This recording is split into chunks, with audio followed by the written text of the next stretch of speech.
আপনার বারবার অভিযোগ যে কেন্দ্র টাকা দেয় না, প্রকল্পের টাকা আটকে রেখে দিয়েছে, জিএসটি তুলে নিয়ে যাচ্ছে, পয়সা দিচ্ছে না, অনেক টাকা বাকি পড়ে আছে, সমস্ত প্রজেক্টের টাকাই বাকি পড়ে আছে।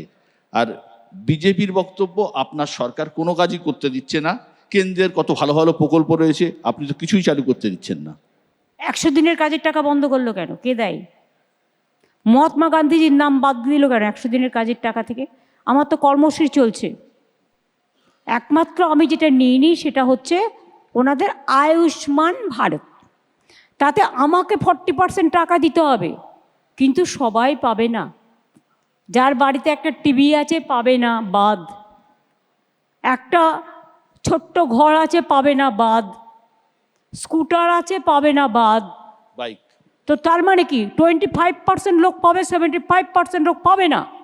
আমি তো স্বাস্থ্যসাথীতে 100% টাকা দিয়ে আমি প্রতি পরিবারকে দিই। আমার 9 কোটি পরিবার সংযুক্ত আছে। তাছাড়াও গভর্নমেন্টের হসপিটালে বিনা পয়সায় চিকিৎসা।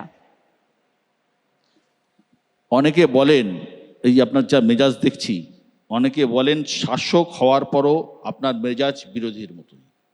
আরে আমি মেজাজি লোক ভাই, আমি রাস্তা থেকে উঠে এসছি, আমি কলেজ রাজনীতি করে এসছি, প্রতিবাদ করতে করতে এসছি, প্রতিরোধ করতে করতে এসছি।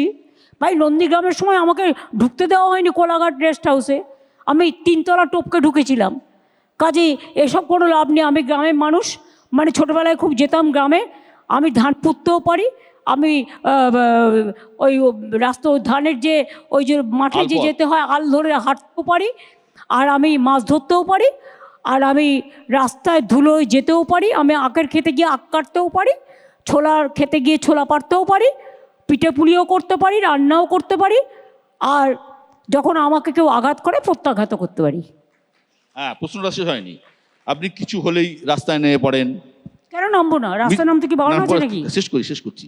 কিছু হলেই রাস্তায় নেমে পড়েন, মিছিল করেন, আন্দোলন করেন, স্লোগান দেন, এই ধর্নাতেও বসছেন। কদিন আগে দিল্লিতে আপনি যেভাবে দাপিয়ে বেরিয়েছেন, জাতীয় স্তরে এরকম বিরোধিতা বহুদিন দেখেনি কেউ। আরে ভাগ্য ভালো যে ইলেকশনটা নকিং দ্য ডোর। এদের প্ল্যান তো হচ্ছে ভোটগুলোকে বাদ দিয়ে ইলেকশনটা করা। কাজে আমি এখন যেতে পারছি না, তাহলে আমি দিল্লিকে দেখাতাম যে দিল্লিকার লাড্ডু বড় না বাংলার রাজভোগ বড়। কি করতেন? বলবো কেন কি করতাম। বিরোধী মমতা বন্দ্যোপাধ্যায়ের আন্দোলন বাংলার মানুষ দেখেছে, আমরা সাংবাদিক হিসেবেও দেখেছি।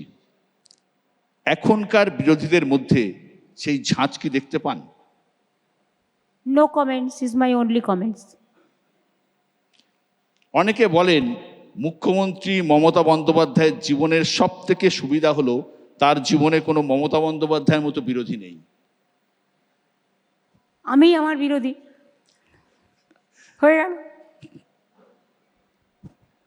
আপনি কিছুক্ষণ আগে বলছিলেন, আপনি নিজেই মানেন এটা, তাই তো? আপনি আপনার বিরোধী। দেখুন, আমি যখন কোনো কাজ করি, আমার কাছে যখন কোনো ফাইল আসে, এটা আমার সিস্টেম। ফাইলটা আমি সই করি 1 সাইডেড, কিন্তু আমায় তখন ভাবতে হয় যার নামে ফাইলটা আসছে সে তো পাশে নেই, তারটাও আমাকে চিন্তা করে নিতে হয়, যেটার মাইনাসটা কি, এটার প্লাসটা কি। সুতরাং যেটা প্লাস আমি সেটা নিই, মাইনাসটাকে বাদ দিই। আপনি চাটা খান, তার দূর প্রশ্ন নেই। গৌতম দা আছেন, সদ্য গৌতম দা শেরিফ হয়েছেন কলকাতার, গৌতম ঘোষ বিশিষ্ট চিত্র পরিচালক। গৌতম দা তার কাছে যাব। আর ধন্যবাদ আমাকে আমন্ত্রণ জানানোর জন্য।